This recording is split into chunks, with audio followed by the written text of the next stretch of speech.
Bueno, pues vamos a comenzar ya. Bienvenidos, bienvenidas a este webinar que vamos a comenzar ahora a las 5:30 durante una hora para hablar del futuro tras el COVID-19. Me llamo Víctor Barahona, soy miembro de Impact Hub San Sebastián, Impact Hub Donostia.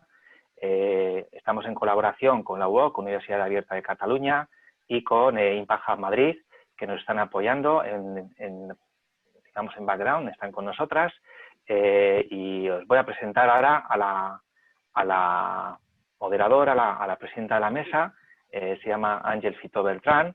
Ella es la anfitriona, vicerrectora de competitividad y ocupabilidad de la UOC, y bueno, tiene un currículum muy largo que para no hacerlo largo no lo voy a mencionar, pero es doctora en ciencias económicas, bla, bla, bla, bla, bla, bla, pero aquí vamos a hablar bueno, del futuro tras el COVID-19, del futuro maker, y ella os va a presentar ahora los ponentes que están con ella, van a tratar varios temas, y al final del todo yo me voy a quedar en el segundo plano, voy a estar cuidando del chat, las preguntas, las observaciones que hagáis, y al final, en el último cuarto de hora, recogeré esas preguntas y las trasladaré a la mesa para que se puedan debatir.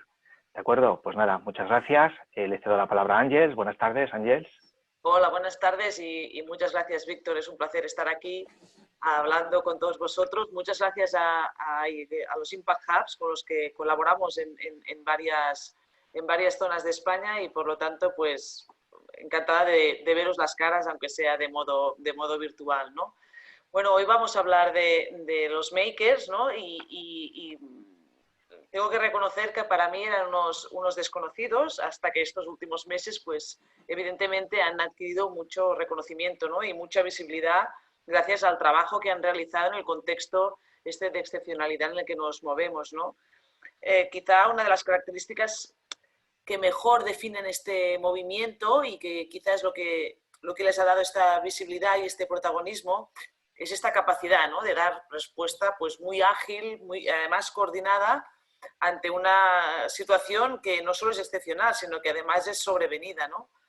Y esto, pues claro, pues ha hecho muy visible el movimiento maker, nos ha generado muchos interrogantes a muchos de nosotros, yo la primera, y por lo tanto consideramos necesarios pues, darles visibilidad y aprovechar la capacidad de conexión que nos da en este caso la virtualidad, pues para poder, para todo el mundo que estuviera interesado, pues responder a una serie de cuestiones y hacer una serie de reflexiones alrededor de lo que nos aporta, ¿no?, de la contribución de este movimiento, que va más allá, que pienso que supera la situación actual y excepcional que vivimos, sino que, bueno, nos han dado muchas lecciones, ¿no?, porque creo que han demostrado, entre otras muchas cosas, pues la capacidad de involucrar iniciativas públicas y privadas sin que salte todo por los aires, la capacidad de comunicarse solo casi a través de un Telegram, ¿no?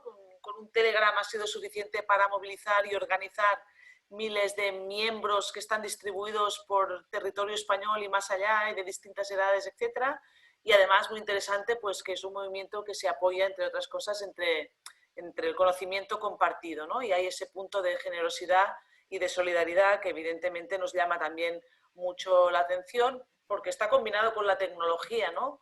Y porque es muy importante no solo lo que hacen, y que en este sentido pues han puesto encima de la mesa las posibilidades de la tecnología 3D, que hemos oído hablar mucho de la tecnología 3D, pero quizás hasta estas últimas semanas no la hemos tangibilizado con la fabricación de estos equipos de protección individual, pero además lo que comentaba, ¿no?, lo más importante, que es este cómo, ¿no?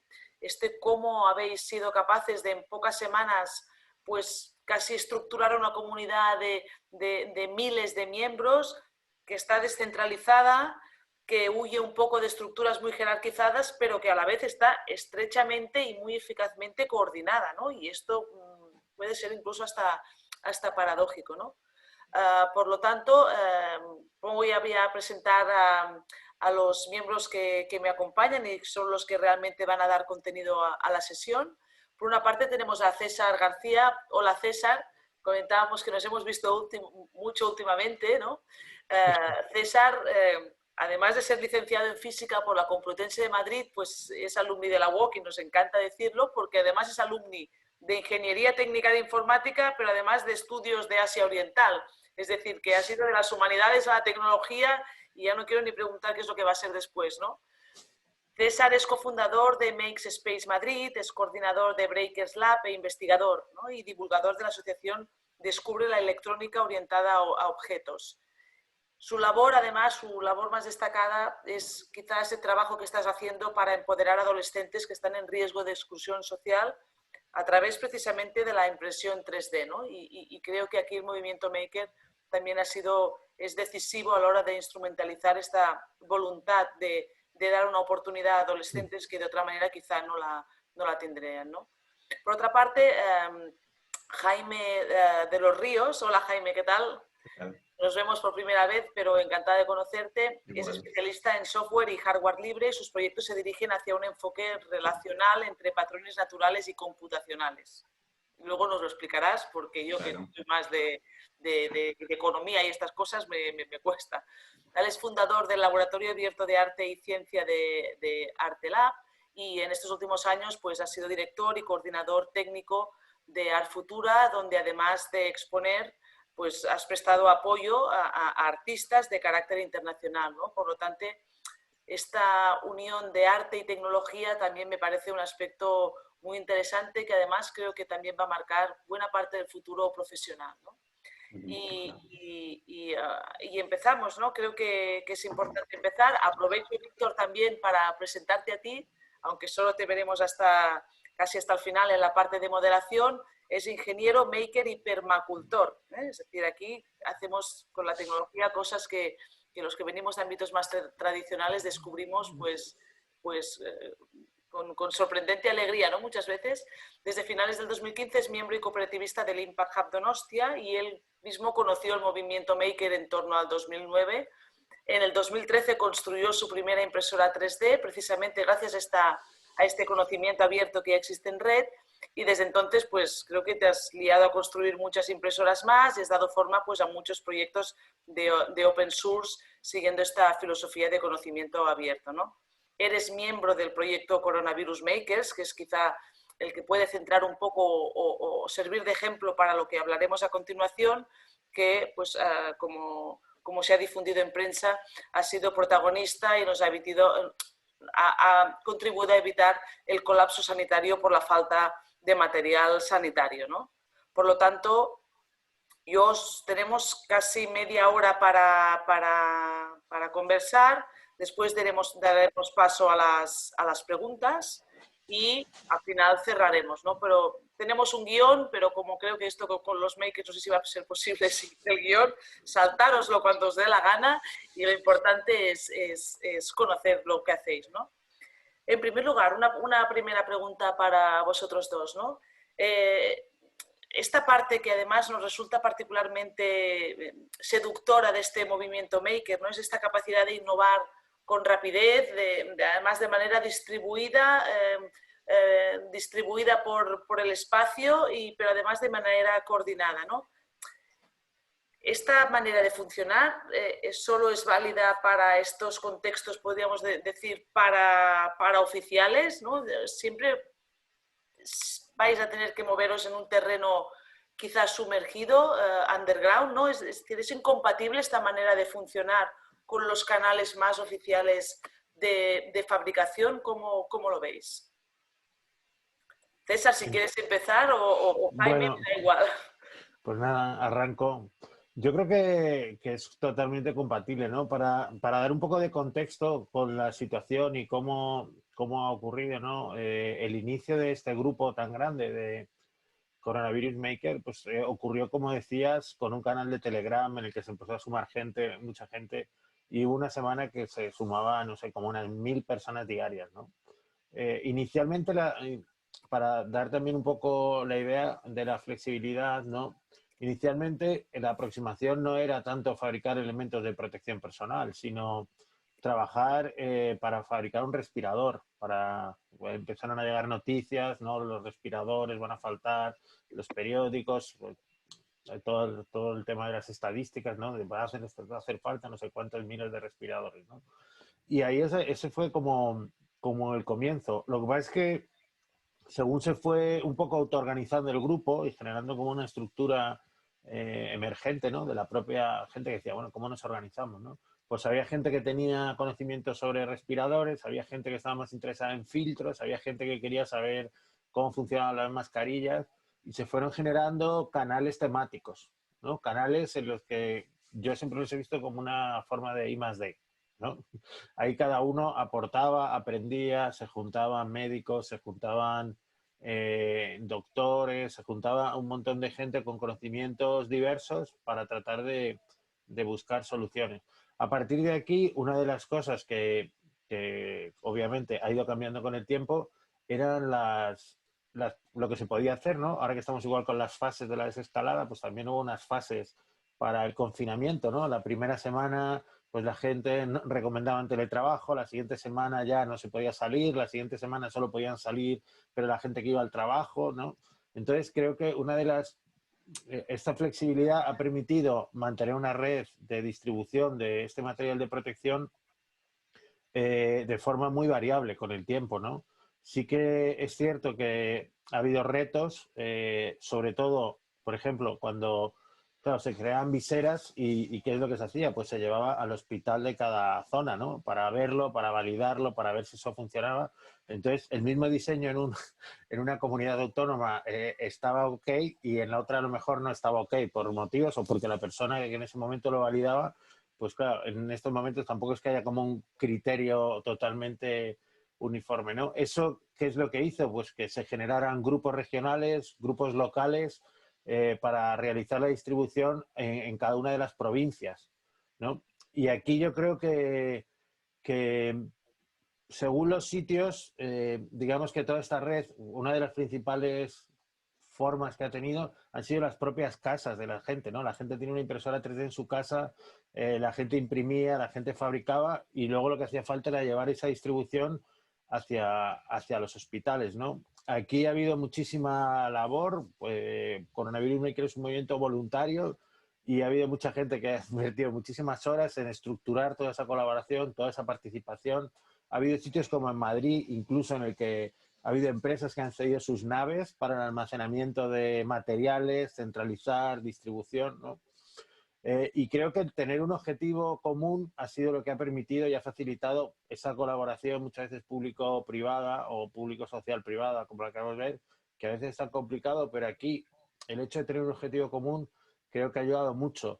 Pensando también en las formas y las estructuras, que esto no ha ocurrido en el vacío, ¿no? Obviamente había mucha gente que tenía impresoras 3D, había mucha empresa también que fabricaba filamento, había mucha gente que sabía imprimir en 3D, pero también había Fab Labs, también había centros de fabricación digital en los que la gente se reunía y dependiendo de las comunidades y también de la disponibilidad para utilizar los espacios, hay en comunidades como por ejemplo en Cuenca que han tomado la batuta y han sido un poco los que han coordinado muchísimas iniciativas locales, ¿no? Y aquí yo creo que esa es la clave, ¿no? Poder aunar esfuerzos de personas individuales, de grupos, de colectivos, de centros de fabricación, empresas con el objetivo común. Esto es un poco lo que yo creo que ha permitido la magia, ¿no? Y bueno, y también, hablando de la impresión 3D que decías antes, el hecho de tener una máquina que con la misma máquina pueda generar piezas distintas, también es lo que permite adaptar lo que se está produciendo a la demanda, ¿no? Quizá lo que más se han visto han sido viseras, que se han hecho casi 900.000 viseras. Pero también cuando ya las viseras pues ya se han llevado a fabricar a escala masiva por inyección de plástico y los hospitales están abastecidos, ¿cuál era el siguiente paso? Oye, pues es que los médicos tienen las orejas destrozadas de llevar mascarillas. ¿Podemos utilizar algo para que no tengan ese problema? Pues han creado unos salvaorejas que también son relativamente sencillos de imprimir y que se pueden producir muy rápido, ¿no? Entonces yo creo que la flexibilidad en cuanto a los medios de fabricación más los materiales y todo el conocimiento que había previo es lo que ha permitido que todo esto ocurra. Gracias, César. Planteabas esto del objetivo común. Yo creo que también quizás lo que ha hecho aflorar tanta coordinación espontánea es quizás el hecho de que sea una situación tan excepcional, ¿no? Es decir, un poco los que llegamos de nuevo a este movimiento nos queda la duda de, un poco la comentabas, ¿no? ¿qué base hay en todo esto? Es decir, ¿la gente se ha lanzado ahora a comprarse impresoras 3D o hay este movimiento más desconocido, quizá pues, que funciona por otros circuitos? No sé, Jaime, ¿qué nos puedes decir? Bueno, yo diría, y igual no me refiero tan bien técnicamente como conoce César el caso en cuestión. Nosotros desde Arteclab hemos colaborado, sobre todo mi compañero Dani ha colaborado mucho en la Red Maker, y se tuvo que llevar a su propia casa las impresoras que se tenían y a sus casas, porque en realidad mucha gente efectivamente ya se había conseguido organizar de manera que en espacios, que no es tan fácil pasar de la fabricación casera a la fabricación colectiva en espacios. Esto es uno de los grandes hitos, yo creo, del fenómeno maker. Y sobre lo que decías me parece muy interesante porque lo que refleja es que debido a un espíritu, a una necesidad colectiva, se generan ciertas iniciativas que sin duda están dentro del ser humano y, digamos, incipientes en un fenómeno como el maker, que en realidad lleva muchos años existiendo. Y además tiene unos antecedentes que se basan precisamente en la colaboración, en el asamblearismo y muchas cosas que le llevan a actuar de la manera en que habéis comentado, en actuar muy rápidamente. Esto sería como si, bueno, todos conocemos los experimentos que se hacen con animales en un laberinto y que pones a un ratón para coger comida al final del laberinto, ¿no? Entonces el laberinto, lo que hace el ratón es prueba, error, al final se va aprendiendo dónde está la comida. Entonces tarda un poco, pero una vez que ya se sabe el camino, ya va directo, ¿no? Esto es un poco la manera de funcionar que viene de una herencia, por decirlo así, fordista, del tren de engranaje. Es una estructura un poco vertical en la que una serie de investigadores van investigando. Lo que hace el fenómeno maker es llevar a la acción real el sistema, por compararlo con algo, igual suena un poco utópico, el sistema líquen. Un líquen es un organismo que es capaz de ser uno y de ser muchos a la vez. Entonces lo que hace es que se divide en múltiples individuos y todos ellos recorren las diferentes opciones del laberinto, de manera que la manera de acceder y de llegar al conocimiento es mucho más rápida.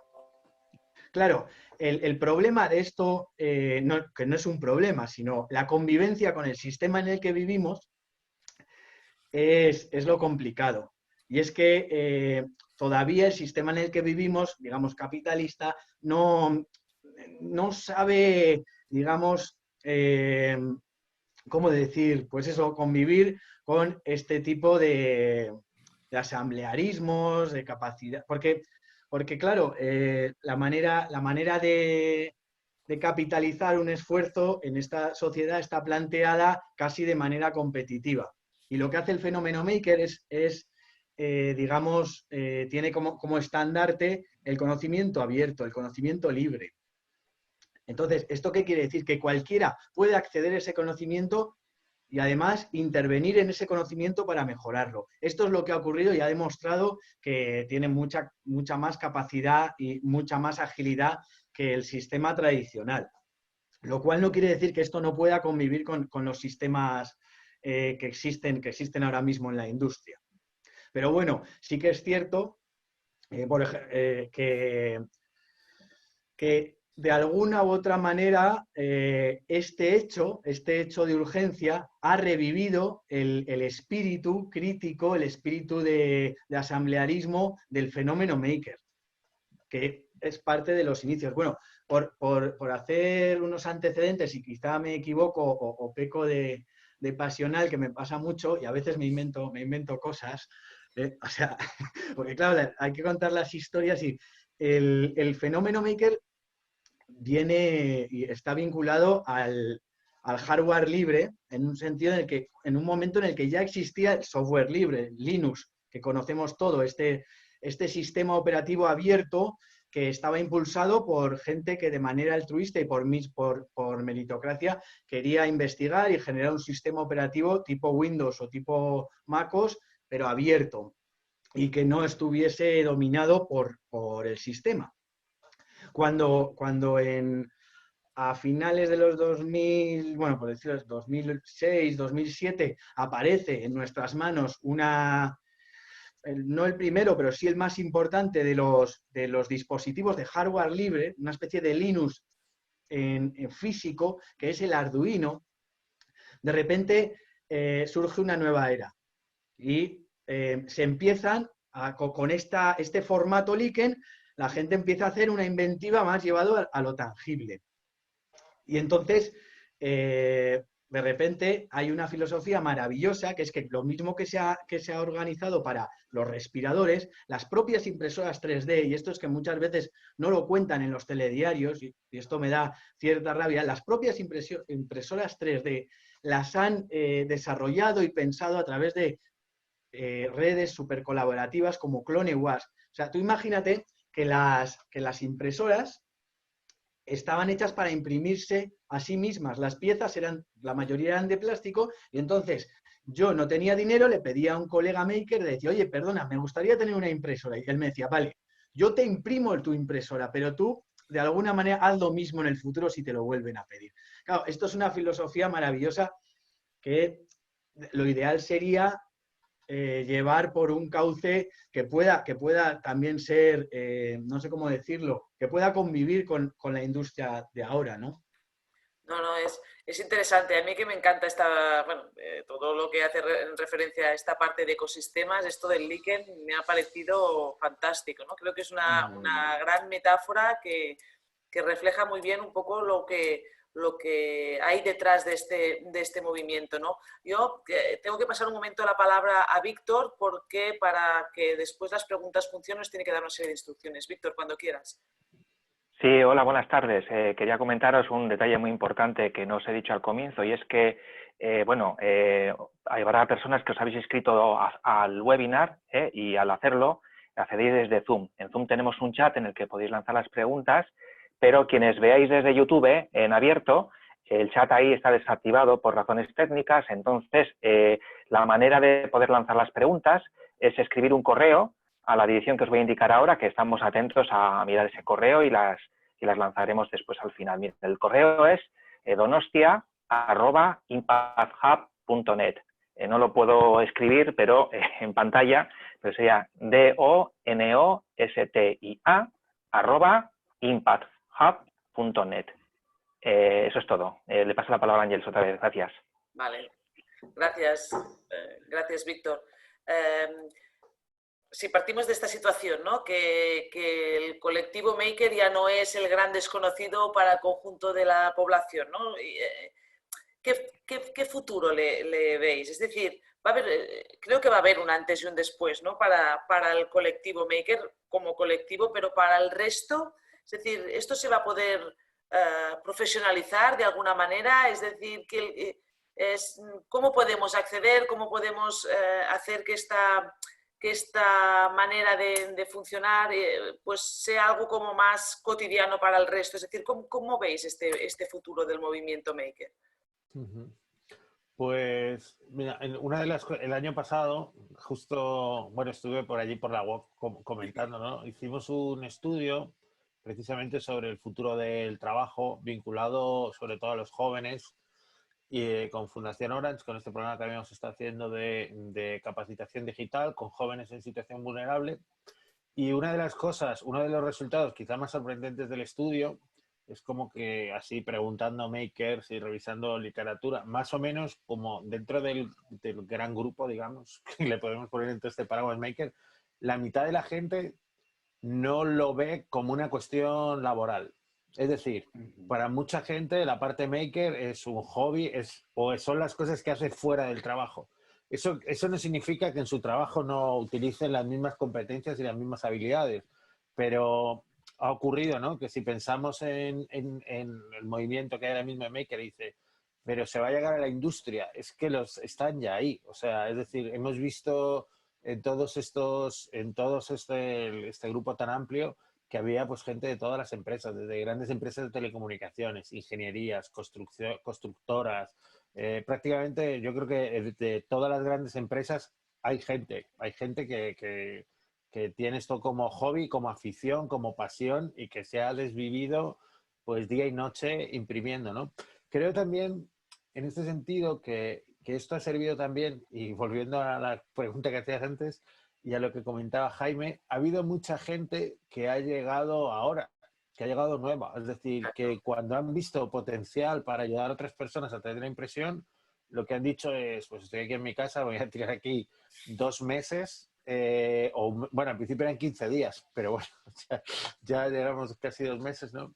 Y que se han comprado la impresora, que se han comprado esta impresora viniendo de cero, han empezado a imprimir y dentro de los propios grupos ha habido colectivos de ayuda que lo que han hecho es, oye, tengo mi impresora, no funciona, me falla esto, no me funciona este diseño, ¿qué puede estar pasando, no?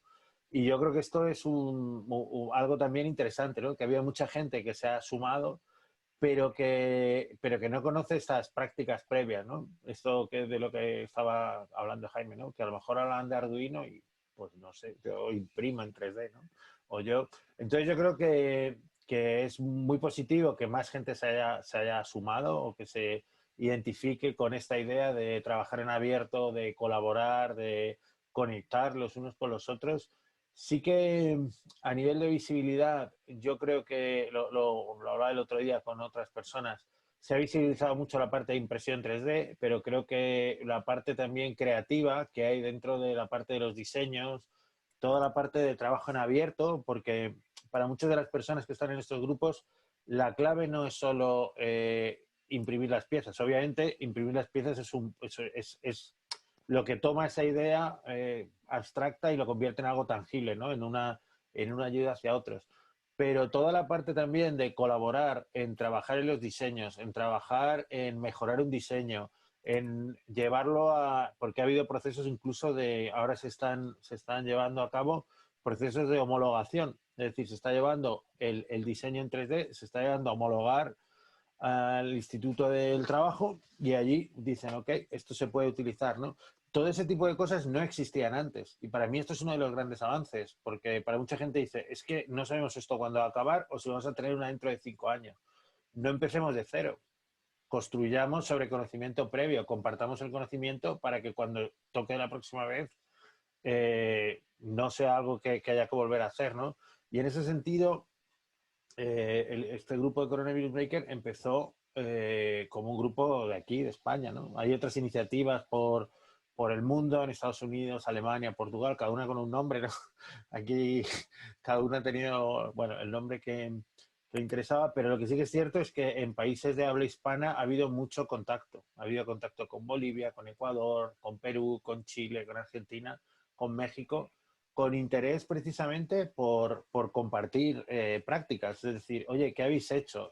¿Cómo podemos desarrollar esto aquí? Oye, este diseño que habéis hecho a mí no me vale porque esta pieza resulta que aquí en mi país no está. ¿Cómo lo podemos adaptar, no?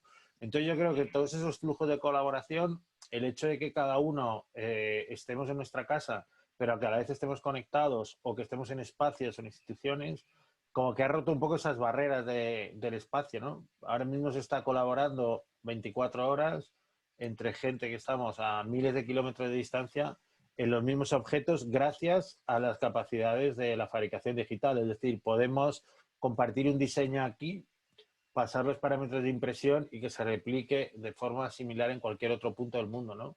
Y esto yo creo que es un poco la clave. Pensando en el futuro, creo que esto ha sido una demostración de que la fabricación distribuida es posible. O sea, hasta ahora había mucha teorización de no, las ciudades del futuro van a estar, la fabricación va a ser local, todo se va a producir in situ, ¿no? Bueno, pues esto es un ejemplo de cómo se puede, porque para mí el reto de la producción es un reto grandísimo, ¿no? O sea, que tanta gente se haya puesto a fabricar al mismo tiempo, pero el reto logístico también es un reto grandísimo, porque cuando hablamos de 900.000 viseras, no son 900.000 viseras que hemos fabricado y nos guardamos en casa, son 900.000 viseras que la gente ha ido fabricando y que se han conseguido distribuir, ¿no? Que se han distribuido cada uno localmente, ¿no? Y Creo pensando que también... os hemos echado una mano, ¿verdad? Con un algoritmo para optimizar rutas o... No, sí, claro, eso es lo interesante, que todo el mundo ha colaborado y que incluso, pensando también en, hablando de impresión 3D, otra de las cosas que está ocurriendo ahora mismo es que cada espacio y cada persona, en función de lo que tiene, va fabricando. Ahora que estamos en una fase que hay desescalada, ¿qué es lo que han visto? Pues, por ejemplo, en Makespace Madrid, ahora lo que están fabricando son mamparas para centro de salud. Claro. Son mamparas que se fabrican con metacrilato y que en vez de impresión 3D utilizan corte con láser, ¿no? Entonces, esa capacidad de los espacios para adaptarse y adaptar el conocimiento a la necesidad, creo que eso es lo que tiene que quedar y lo que se tiene que... Obviamente habrá fabricantes de mamparas que ya las estén haciendo y que vayan a distribuirlas, o de viseras, que ahora mismo hay fabricantes que las hacen a decenas de miles, ¿no? Pero eso es un proceso que requiere más tiempo, requiere más preparación, hace falta revisar los moldes. E incluso algunas de esas empresas lo que han cogido un diseño abierto y lo han producido. Es decir, el hecho de que existiera un diseño de partida con licencias abiertas que les permitiera fabricar, porque a lo mejor sabes fabricar pero no sabes diseñar, o a lo mejor, entonces esa complementariedad yo creo que es una de las claves también a futuro.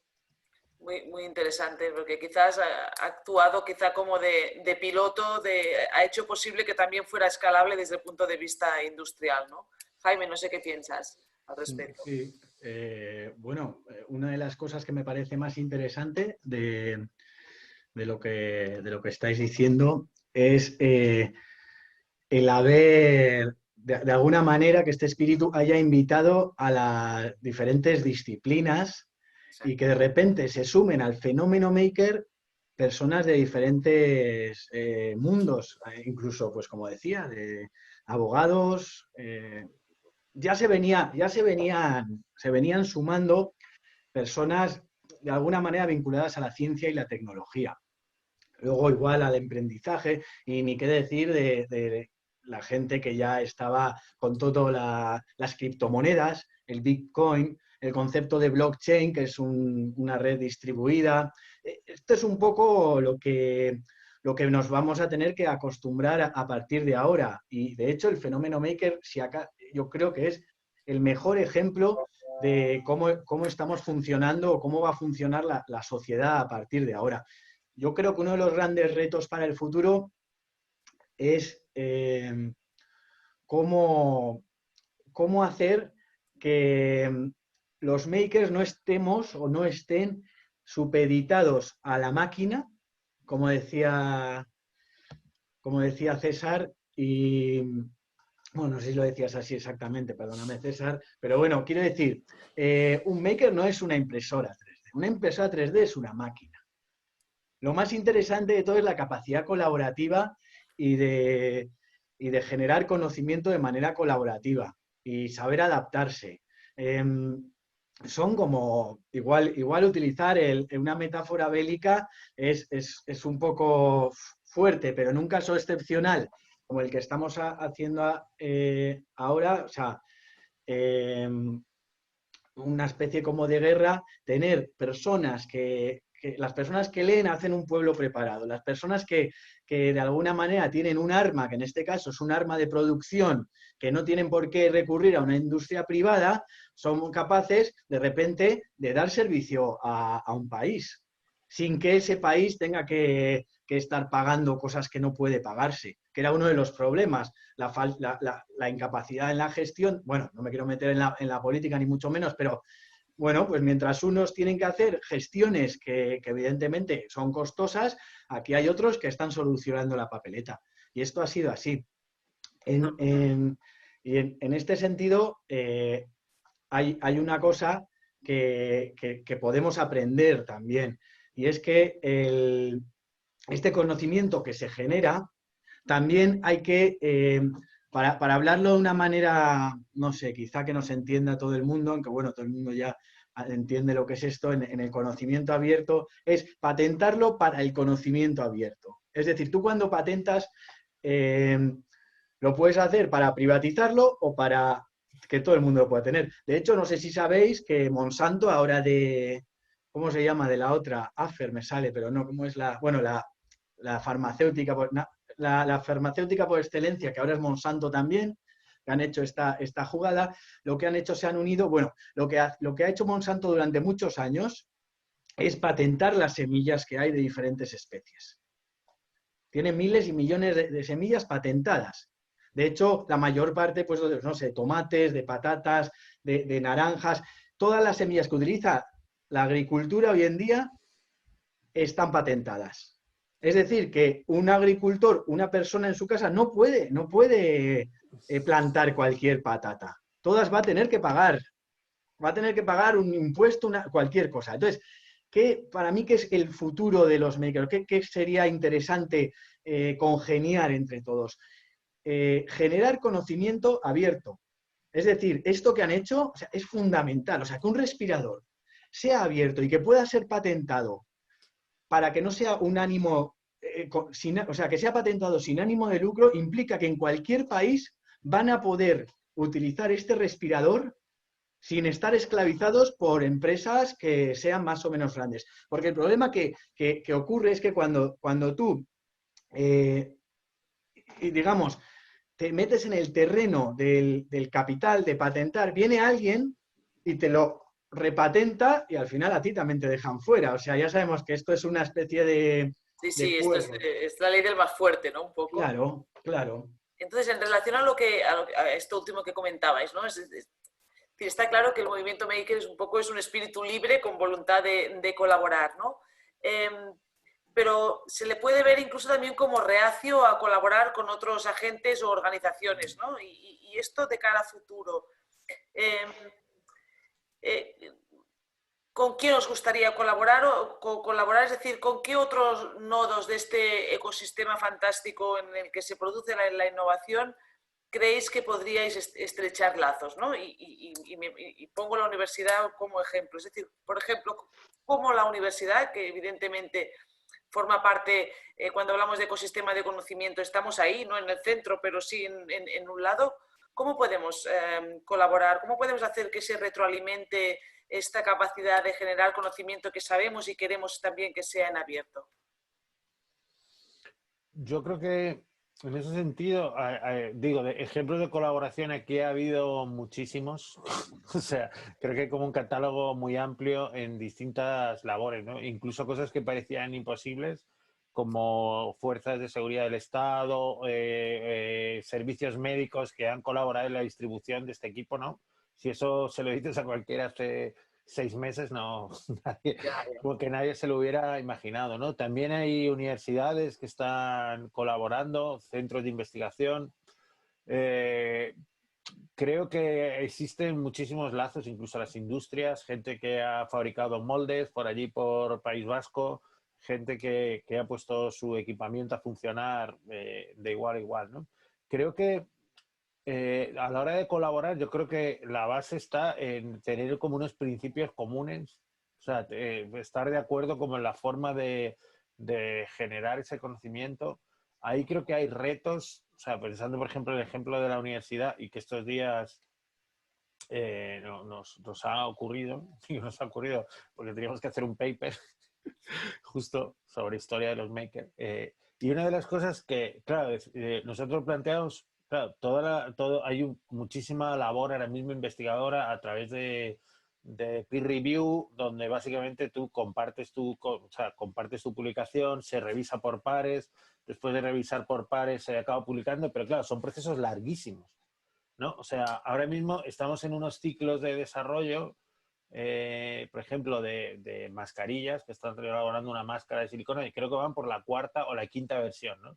Si el objetivo fuera publicar un documento sobre cómo se pueden elaborar o cuáles son las pautas básicas, no sé qué, que podría ser un documento totalmente válido, ahí hay dos retos. Uno, que la idea del paper es demostrar la novedad, o sea, que la publicación aporta algo nuevo, pero claro, si tú lo compartes desde un primer momento y luego no puedes publicar, entonces te estás como... No, digamos que el sistema de incentivos es distinto, ¿no? O sea, en ambas instituciones, y a veces puede funcionar una cosa y a lo mejor otras veces puede funcionar la otra, ¿no? Creo también que otro de los retos que ha habido es cómo toda esta labor que hay ahora mismo de certificación, homologación, que implica laboratorio, que implica pago de tasas, ¿no? Tú dices, oye, quiero ir a Alicante que me certifiquen esta mascarilla. Y te dicen, vale, sí, muy bien, pues Alicante o Sevilla o donde toque, ¿no? ¿Quién se hace cargo de los gastos que hay implícitos en esta investigación, ¿no?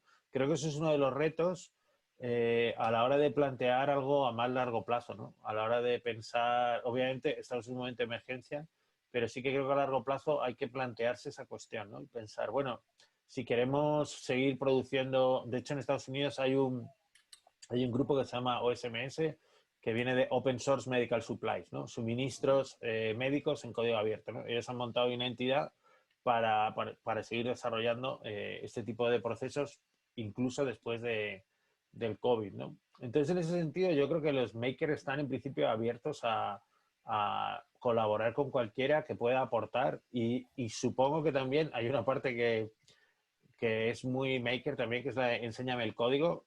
O sea, es decir, quiero colaborar contigo haciendo moldes, pues hagamos el molde. No, pero o quiero colaborar contigo haciendo una app, hagamos el app, ¿no? Entonces yo creo que la parte de materializar y centrar en la acción es lo que ha permitido precisamente, Jaime lo decía antes, ¿no? Obviamente hay gestiones para traer vacunas, ¿no? Que lo hablamos ahora de las vacunas, ya no me quiero meter ni en vacunas, patentes, porque creo que ahí hay una guerra que no sé cómo acabará, ¿no? Pero claro, hay grupos haciendo inversiones fortísimas para producir la primera vacuna y luego poder fabricar millones de ellas, ¿no? Creo que hay retos para la escala, hay cosas que se pueden hacer, hay cosas que no, pero creo que lo que pueden aportar los makers es esa orientación a la acción y esa capacidad de ser flexibles y dar respuesta. Para otras cosas se requieren otros procesos también, ¿eh? O sea, no, creo que no es proceso único y simplemente creo que sí que puede haber inspiración por ambas partes a la hora de aprender de los unos de los otros. No sé, Jaime, si quieres añadir alguna cosa. Sí, yo creo que ahí le has dado en el clavo. Digamos que hay sistemas un poco que todavía funcionan y que seguirán funcionando en la vieja guardia y hay sistemas como más ecosistémicos, colaborativos de la nueva guardia. Y entonces, claro, hay personas con una capacidad y un talento que además colaborativamente pueden llegar a una vacuna. Pero esto en manos de quién está y cómo nos van a permitir o no permitir generarlos. Uno de los siguientes pasos del fenómeno maker, porque uno de los hitos del fenómeno maker ha sido siempre estar abiertos a las problemáticas y a intereses y activismos de la ciudadanía. Quiero decir, los maker spaces fueron un hito, porque al principio yo me acuerdo ahí en España fue en Zaragoza, con la Zaragoza Maker Show. Claro, las máquinas eran caras. Las máquinas las podíamos hacer nosotros mismos, pero luego había otras que eran más difíciles.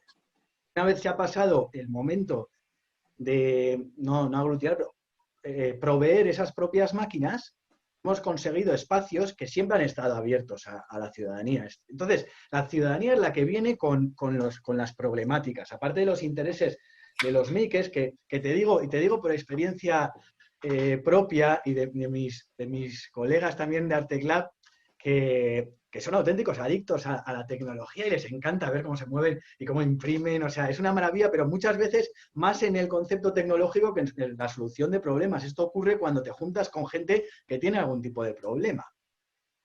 Y entonces ahora lo que tenemos que ver es cuáles son los problemas que existen. Y ahí empieza a haber espacios, bueno, están los Makerspace, que son fabulosos, otros espacios que son Fab Labs, marca registrada, es como un Makerspace, pero de marca registrada, bueno, pero eso no quiere decir nada malo, pero bueno, son marcas registradas.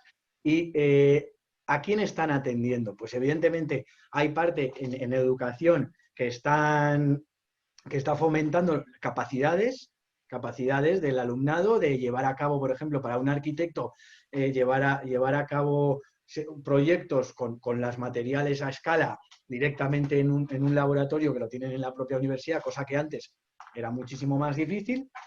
Pero luego también hay problemas en lugares como pues gran parte de Sudamérica, y de ahí ¿cómo decirlo? Ha habido una cosa, una mixtura, por decirlo así, muy interesante, que viene de un interés que viene más también del norte de Europa, que era el biohacking. O sea, lo que están diciendo ahora de Wuhan y de gente que está haciendo virus. No, es que hay mucha gente que, bueno, los biohackers están muy vinculados ahora al fenómeno maker, porque de hecho, no sé, por ejemplo, en Zaragoza, en Etopía, un centro de arte, además de su maker space, por decirlo así, o su laboratorio con maquinaria, tienen maquinaria expresa para analizar el ADN, modificar, bueno, con lo de modificar el ADN, trabajar temas biológicos, trabajar temas de las plantas, tal. Esto puede llevar a solucionar problemas como la comida orgánica, no sé, temas de autosuficiencia. Y claro, me parece que es un terreno que va a llegar pronto. O sea, no es ninguna tontería lo que habéis comentado de la vacuna. Lo que No, pasa no, que, claro, bueno, imagínate. O sea, no, pero sí, esto, sí. no olvidemos también que un aviso para el futuro y para el presente, que para mí es muy importante también el trabajo que hace el fenómeno maker de autovigilancia, por decirlo así, autoconciencia. Yo me acuerdo cuando una de las cosas que pasó en uno de los primeros encuentros en Zaragoza, que en ese momento que estábamos, nadie nos habíamos hecho una impresora 3D, o igual el segundo año era el año que ya nos habíamos hecho nuestra primera impresora, una Prusa, una Mendel y todo esto, y entonces de repente todos empezamos lo ha dicho Obama, lo ha dicho Obama, la tercera revolución industrial está aquí y la impresión 3D es la que va a abanderar. Claro, esto por un lado era como positivo para el business, pero era muy negativo para los valores de conocimiento libre. Luego, igual no era tan malo, ¿no? Pero, claro, ¿y qué pasó? Fijaros que estuvimos, o toda la gente que ha hecho, en cierta manera, y además yo creo que aquí César me puede ayudar, yo no sé, pero en cierta manera yo me he sentido, bueno, un poco traicionado por ciertas estrategias comerciales y al final hasta nos han utilizado. La diversión no nos la quita nadie, ¿eh? O sea, lo hemos pasado muy bien a hacer conocimiento. Y eso estamos preparados para hacer más. Pero, por ejemplo, para imprimir en 3D, ¿qué hay que imprimir? Objetos en 3D. Hay que diseñarlos. ¿No? Entonces, empezamos a generar muchos objetos en 3D que eran bancos de modelos 3D. Bancos que la gente los subía porque a cambio también se podía bajar ellos, ¿no? Esto es el conocimiento libre. Y de repente, de un día para otro, pues lo compra Autodesk. Lo compra Autodesk y Autodesk es dueña ahora de todo ese conocimiento hasta el punto de que puede cerrar de alguna manera todo esto. Yo creo que lo que hay que hacer es estar conscientes de que esto puede pasar también en el futuro y elaborar estrategias para que esto no pase. Es evidente que todo fenómeno tiene siempre su versión de perversión. Siempre se acaba pervirtiendo una parte de las nuevas iniciativas, pero esto es algo con lo que se tiene que jugar y se tiene que combatir, ¿no? Esto tiene nombre desde hace muchos años, el crowdsourcing. Sí, o sea, sí. Es decir, es que pueden estar diseñadas por las propias empresas. De decir, bueno, vamos a ceder aquí y cada uno que haga un poquito y así sabemos que va a generar algo. Antes tú no podías vender una impresora 3D, era imposible. Quiero decir, ¿a quién se la ibas a vender? Tú se la podías vender a alguien, pero ¿qué ibas a imprimir? No había. Claro, para esta persona, los makers, los inventores, son maravillosos porque, yo quiero, a ver qué quiero hacer, pues quiero arreglar esto y entonces me lo hago. Pero la mayoría de la gente lo que quiere es comprarse unas zapatillas, imprimirse una zapatilla tal cual. Claro, ¿esto quién lo está haciendo? Lo han hecho los makers y entonces de repente puede que la industria también lo utilice. Pero bueno, esto forma parte del juego. Exacto. Bueno, creo que estamos ya en los últimos 10 minutos. Víctor, ¿tenemos alguna pregunta, alguna cuestión? Sí, hola, ¿qué tal? Bueno, pues tengo 3 o 4 preguntas, pero con el tiempo que tenemos os voy a lanzar las 2 primeras y pues para que podáis debatir y si tenemos tiempo, pues todavía tengo alguna más. Mira, tenemos una aquí que dice: el movimiento maker ha crecido exponencialmente como consecuencia de la COVID-19. La pregunta es: ¿necesita otra gran crisis como pretexto para continuar creciendo? ¿Podría ser el cambio climático el gran proyecto del movimiento maker? Esa sería la primera. Y luego hay una segunda sobre, por ejemplo, la posibilidad de que la cultura maker arraigue en las empresas, pues igual que los departamentos de IT, de informática, que hace, por ejemplo, pues no sé, 30 años no existían en las empresas, ahora es algo súper consolidado, pues y a futuro, pues esta cultura maker puede formarse como anidar las estructuras de las empresas y formar departamentos, pues una evolución de lo que es el mantenimiento de toda la vida en las empresas. Estas son las dos preguntas. Bueno, yo empiezo por la segunda. Simplemente creo que las empresas ya están incorporando esto. Precisamente, ahora antes del estudio, luego quizá Víctor os lo podamos compartir por si hay alguien que esté interesado en descargarlo. Hay una sección precisamente que se llama Espacios Maker corporativos, en el que analizamos iniciativas de empresas como Airbus, ahora mismo, por ejemplo, Airbus, Microsoft, Autodesk, todos tienen ya su espacio maker. La duda de ahí es doble, ¿no? Por un lado, ¿hasta qué punto se está replicando solo lo material? Es decir, pongo impresoras 3D, pongo PCs, pongo un sitio así abierto, open space, un montón de POSITs, pero no se está trabajando realmente en abierto, porque no se puede trabajar en abierto, porque todo está como... Claro, estoy trabajando algo para hacer un nuevo modelo de un nuevo, no sé, un nuevo plegado de chapa para un techo de un proyecto nuevo. No lo puedo compartir, ¿no? Entonces, por un lado, esos espacios obviamente son espacios de prototipado rápido, donde vas a tener herramientas, donde vas a tener flujos de desarrollo más acelerados, lo cual creo que siempre es positivo, pero te pierdes la parte de colaborar con otra gente fuera de tu institución, ¿no? Al hilo de lo que decía antes Jaime, yo creo que desde el punto de vista de esta cara de la colaboración, también hay muchas empresas que están lanzándose con proyectos de innovación abierta, de proyectos en el que buscan, pues, convocatoria abierta de diseño, ¿no? La cosa, para mí, en ese caso, analizar desde el punto de vista de los participantes es qué pongo y o sea, cuál es el retorno, ¿no? Si está muy bien, aprendo mucho, pero estoy trabajando gratis para la empresa o no, cómo de alguna forma beneficiamos. Ha habido modelos, por ejemplo, muy interesantes. Si queréis ver, por ejemplo, quirky.com, que es un modelo de codiseño, es un modelo interesante. Y respecto a la pregunta del cambio climático, yo creo que justo creo que a los 2 días de que empezáramos a estar en el confinamiento y viendo cómo empezaba a marchar todo esto, justo me dio por escribir ahí en LinkedIn y hablaba de innovación de cuádruple hélice, ¿no? De cómo se pueden acoplar universidad, sociedad civil, industria y gobierno con un objetivo común. Y para mí, esto que está pasando con el COVID puede ser como una especie de prototipo del futuro, en el sentido que, solo por recapitular, cosas que han ido pasando, ¿no? Estamos, justo antes de que empezara esta crisis, estamos hablando de emergencia climática, de que resulta que estamos en emergencia climática, que estamos en la... Pero no decía nada distinto. O sea, estamos en emergencia, pero no estábamos... O sea, esa emergencia no cambiaba la forma en la que procedemos, ni la forma en la que trabajamos, ni la... ¿Qué es lo que ha pasado? 3 meses después, hoy, o lo que ha ido pasando estos meses, es... Estamos en emergencia con el COVID. Se liberan los papers universitarios o los papers académicos que tienen que ver con el COVID para que cualquier persona pueda buscar soluciones. Las normas y estándares relacionados con elementos de protección personal se abren libre de cargos para fomentar la creación de nuevas empresas e iniciativas, de tal forma que se cree nuevo empleo, pero que también se supla a través de mercado local de soluciones de protección individual. Se generan de repente un montón de infraestructuras ad hoc para tratar desde la práctica estos problemas, ¿no? Y digo, bueno, pues esto es la emergencia del COVID.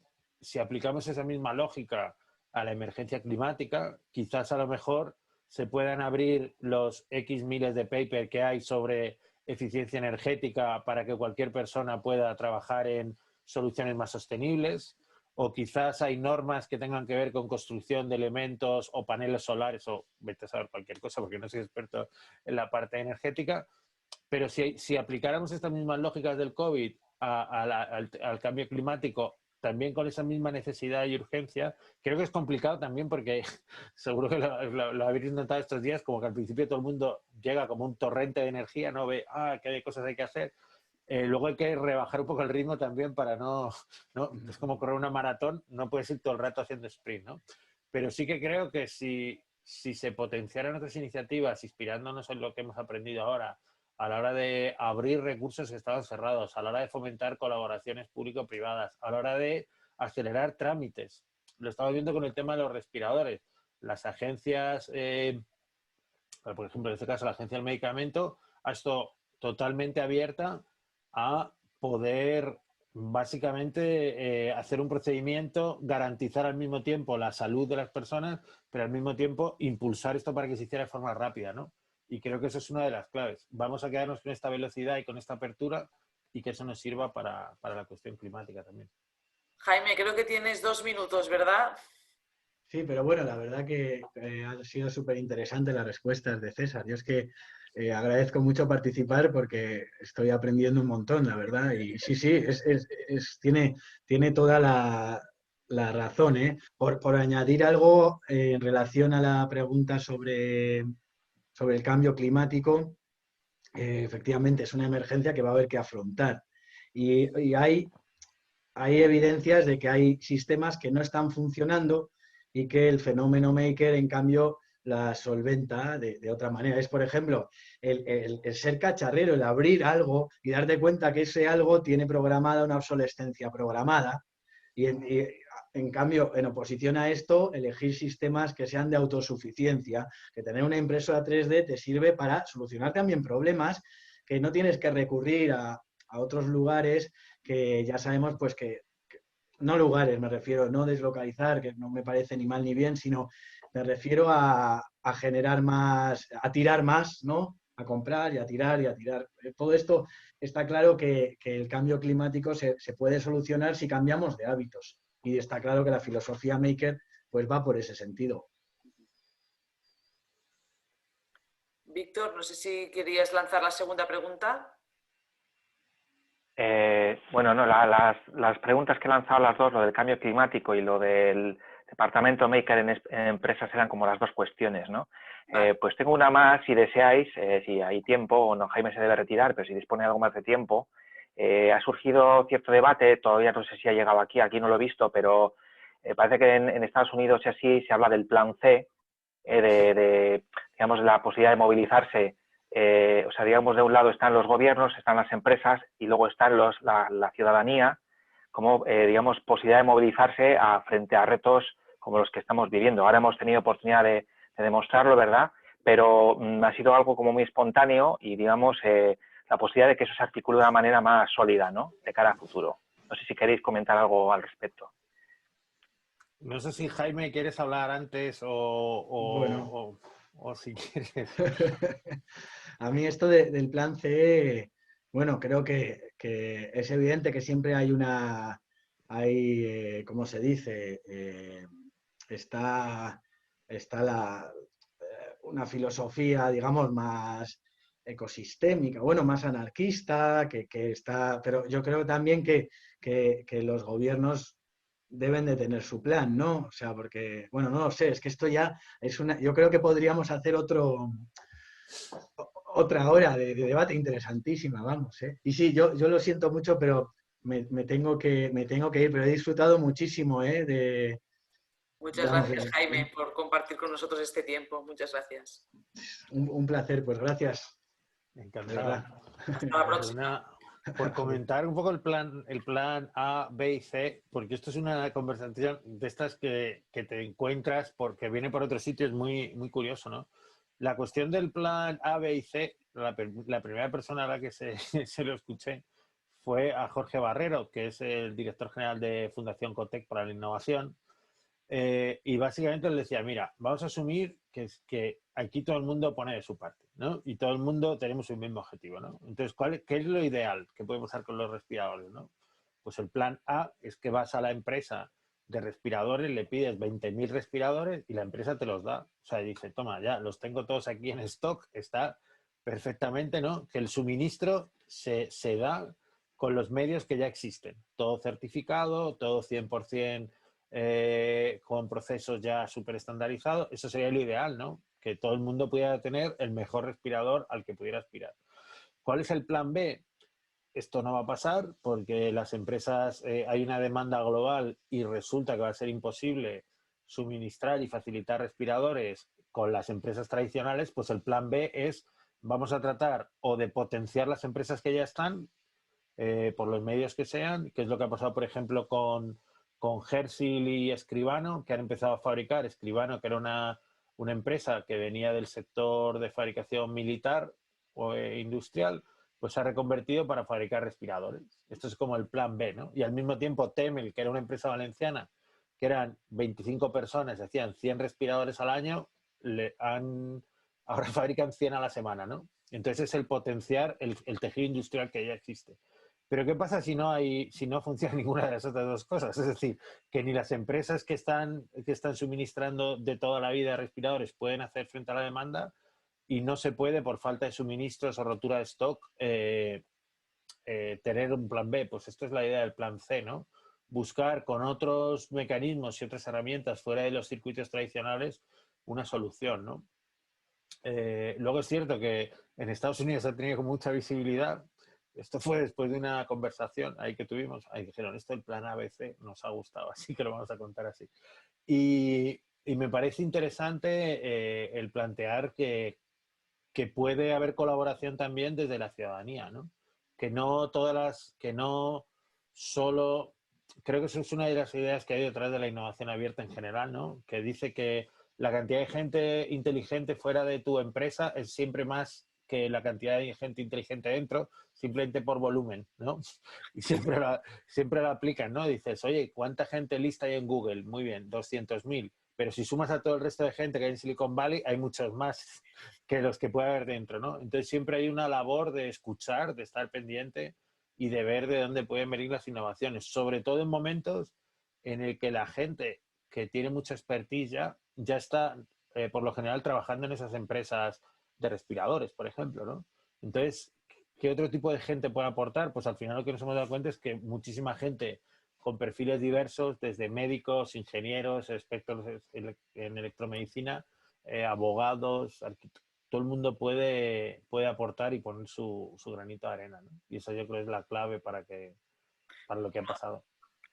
Me parece muy interesante, nos pasamos unos minutitos, pero quizá para cerrar y recogiendo lo que comentabas ahora, yo creo que el movimiento Maker se suma, ¿no?, a una corriente de fondo que en el fondo está reflejando un cambio de paradigma, ¿no? Y quizá por aportar qué podemos hacer los economistas en todo este cambio, pues es este estudio de que en definitiva lo que cambia es lo que para nosotros es nuestra materia prima, nuestro átomo, ¿no?, que es el intercambio. Es decir, qué intercambiamos, cómo lo intercambiamos y con quién intercambiamos, es un proceso que está cambiando en los últimos tiempos, que se habla de economía colaborativa, economía de compartición, que las nuevas generaciones lo tienen mucho más asumido y que suben con esta voluntad de colaborar, de compartir, de disminuir residuos, en definitiva, tener una manera de trabajar que sea mucho más eficiente, ¿no? Y que esto no está reñido de ninguna manera con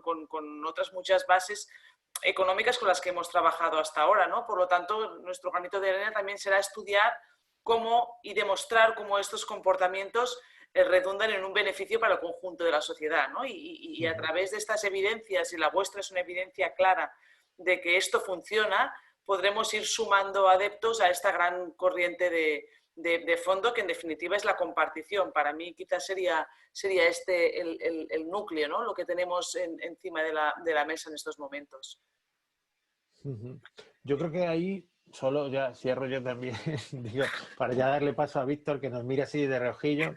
Creo que hay un trabajo muy interesante que tiene que ver con Free Innovation, toda una línea que estaban trabajando en el MIT Sloan School of Management con el profesor Von Hippel, que habla de Free Innovation, y ellos hicieron una comparación de la inversión en el PIB de la I+D privada y la I+D, lo que llaman la Free Innovation, y él decía que más o menos se gastaba lo mismo por parte de las industrias en I+D que por parte de los ciudadanos haciendo sus propias innovaciones. Qué bueno. Pero que estas invenciones e innovaciones normalmente no se llegaban a compartir porque había efectos de mercado que perjudicaban a la compartición, ¿no?